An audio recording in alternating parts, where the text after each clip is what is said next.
are you guys? I love speaking to the future leaders, you know, the young minds, because you guys are the ones that are going to be running this country. You know, and sitting here, you might not know who you're sitting next to. So how you handle yourself is going to determine how that person is going to see you in 20 years' time when they sit in the position of influence and leadership. Understand? So when we start out in our journeys, we don't understand or know exactly why we are in certain rooms and in certain spaces. You know, some of you are here maybe because you're here to work and make the bag, like Coco said.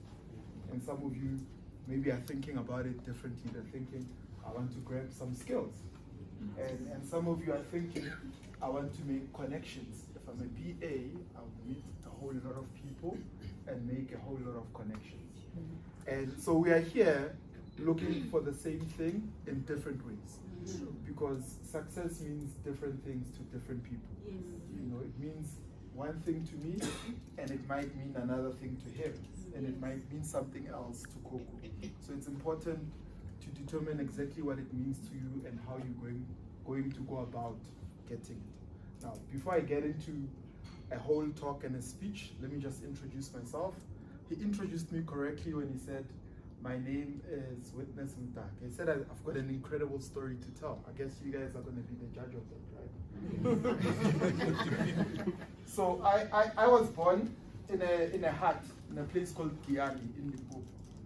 When I was 8 months old, my parents separated and I went to a place called Klepgat. Stayed with my great-grandmother till she passed when I was 12.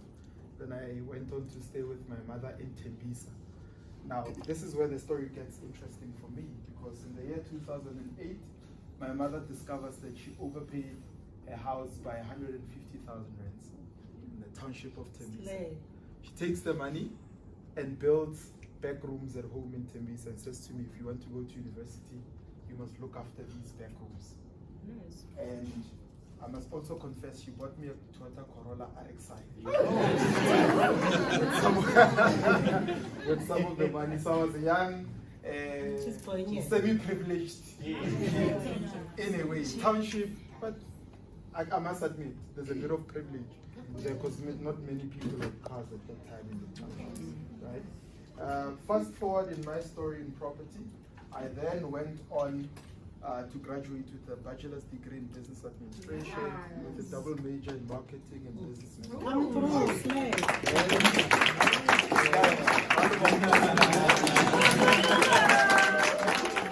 Then I went on to get a postgraduate diploma in project management.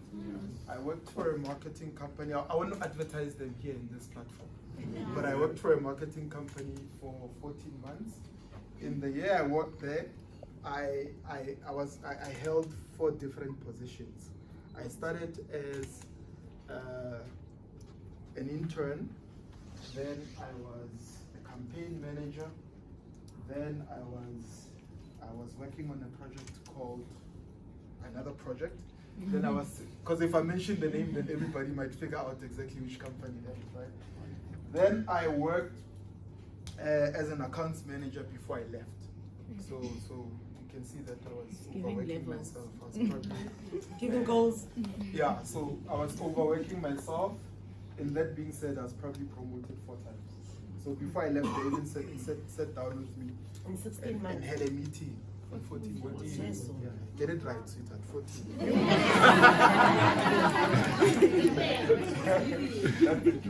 So that was my story. Then I realized that I don't like the industry much, so I left to start my own business, which was a construction business.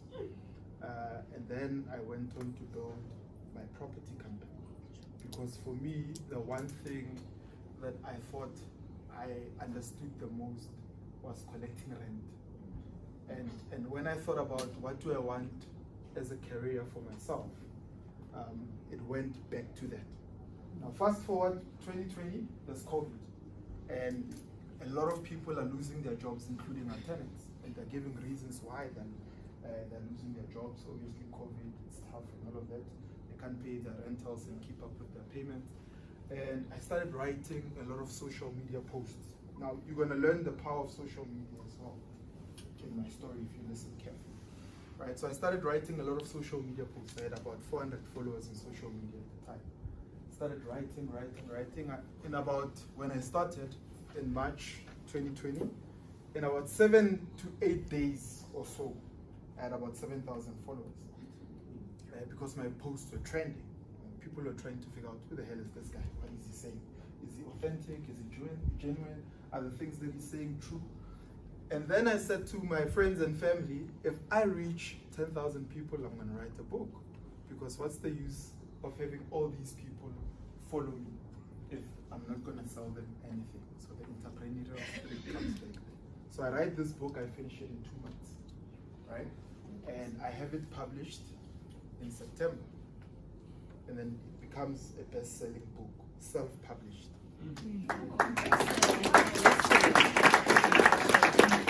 And then, fast forward, we build a tour around the book. And we travel across the country. Last year we did 9 provinces, moving from province to province, doing events and seminars, business seminar events, but most importantly, connecting with investors on the ground so that we could expand our property portfolio.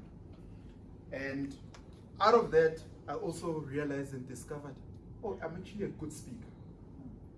Then I became a speaker and started charging for my speaking services, right? So the reason I'm sharing that part of the journey with you, because there's a lot of things we can share in the journey, is for you to realize how one part of your life can literally connect with the next part if you take action and take the opportunity that you have currently seriously.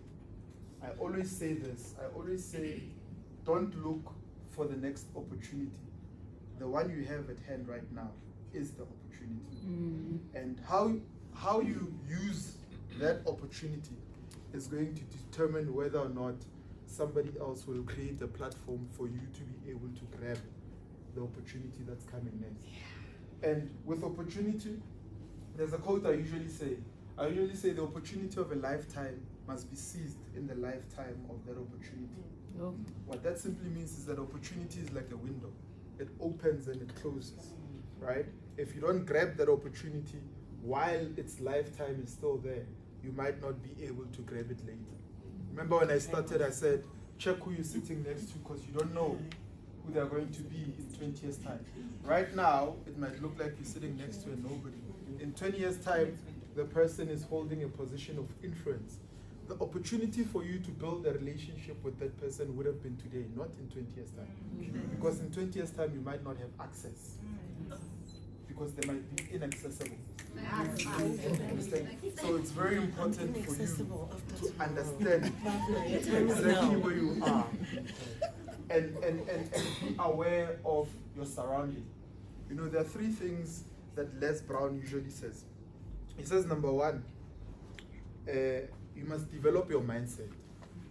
The books you read, the people you spend time with, and the stuff you watch determines your mindset, right? Garbage in, right. Garbage out. So basically, the stuff that you put inside of you as you move on your journey will determine how you see things. Now remember, and then secondly, he says, surround yourself with quality people. I remember when I was, before I worked for the company, before I graduated, I was doing promotions for this other company. And don't mention them. I won't mention them. Free marketing for what? Right? Something like a tradeway. Yeah, something like a tradeway. Understand? So we were doing this promotion, and I didn't like the promotion because it was a doom promotion, and we were wearing green tops, and there was a cockroach on the t-shirt.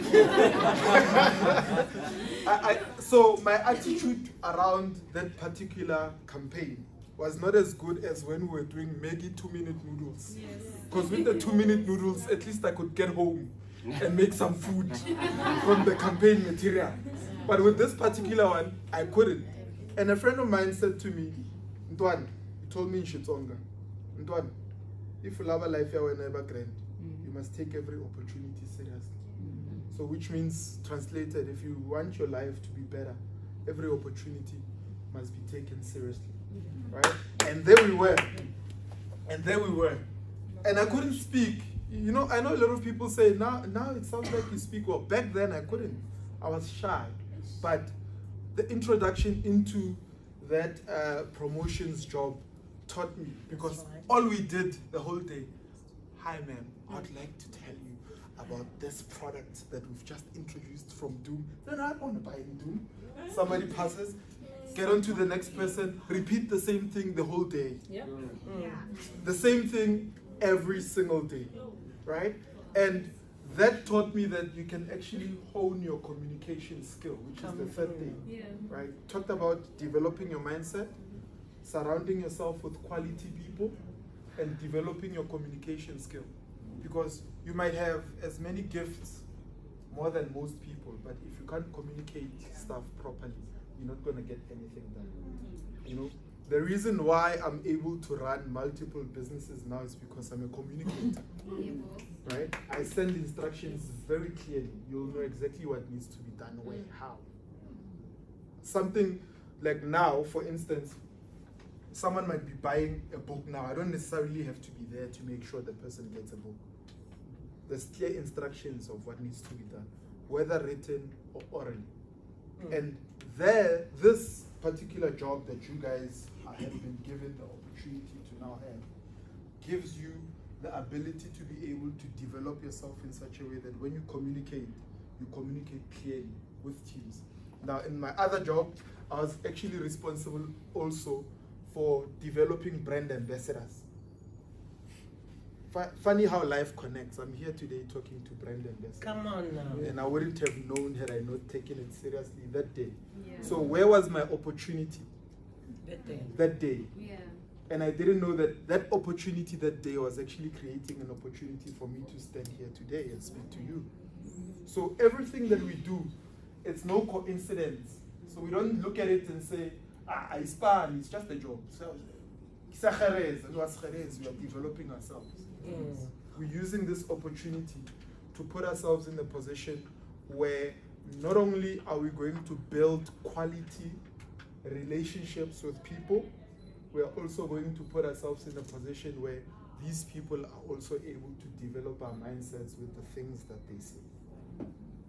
And we come from different spaces and backgrounds. And you know, the nice thing about platforms like these is that you could come from the township like me, but the minute we walk in here and I develop myself, I've equalized. Come through now. Doesn't matter where I come from. What matters is the results that I'm delivering. So what am I saying? I'm saying your capacity to deliver and deliver at a level that is high equalizes the playing field for you. Please say it again. Your ability to develop yourself and work at a high level equalizes the playing field for you. If you want your playing field to be equalized, become a person who's operating at a high level. And it starts in the mindset. That's why the first thing I said is that you develop your mindset and you keep the right kind of people around you and you develop your ability to communicate. Communicate in such a way that most people in the room can keep saying. And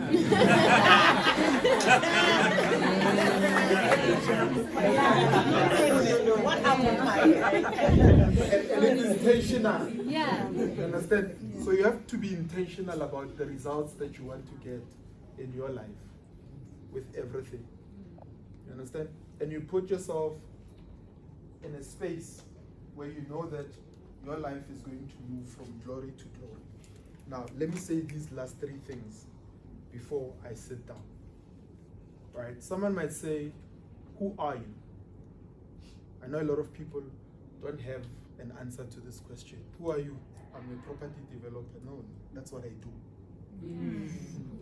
Who are you? I'm a brand ambassador. No, that's what you do. Who am I? Me, witness. Who are you? I'm a child of God. And I believe that I've got infinite resources to accomplish everything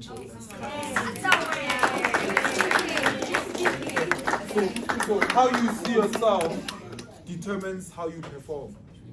Because if you see yourself as a nobody, The minute I say I'm a child of God, the playing field is equal. It doesn't matter who your father is. Even if your father is Bill Gates, my father is God.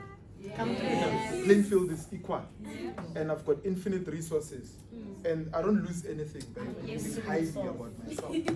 Understand? So what you believe about yourself determines how you perform. Because if you're a child of God, God is not mediocre. Understand? So, and it also determines how you serve other people, which is number 2.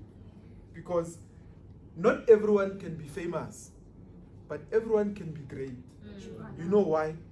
Greatness is only determined by service, not fame. Doesn't matter how famous another person is, but it matters whether or not I serve. It says the more people you serve, the greater you become. That's why some of the wealthiest people, their products touch billions of people. When you think Facebook, it's great because it touches billions of people. There are billions of people that are using the products. That's what makes the man wealthy and great. So our ability to serve as we are serving in this work, see yourself as a servant. That's not a bad word. It's actually a good word. That's why we talk about customer service. Eh? We don't talk about customer greatness. We say, how do I serve the customer? So as you are here and producing what you are producing for the company and for Heineken, understand that you are here to serve. And in every space that you go, understand that you're serving. I'm serving. I'm serving my country. By being here, I'm serving. With all the work that I'm doing, I'm serving. Right? And in my serving, my name becomes greater because I'm touching more people. And that's what you need to look at. And then lastly, having a spirit of excellence. Come through now. Eh? Don't do things willy-nilly. Imagine if I came here and all I said was like, I prayed that this talk goes well. Full stop. Does prayer do it? There has to be preparation, isn't it? There has to be knowledge and content that's put into the talk. So which tells me that every single thing that we do, we don't do it by wishing.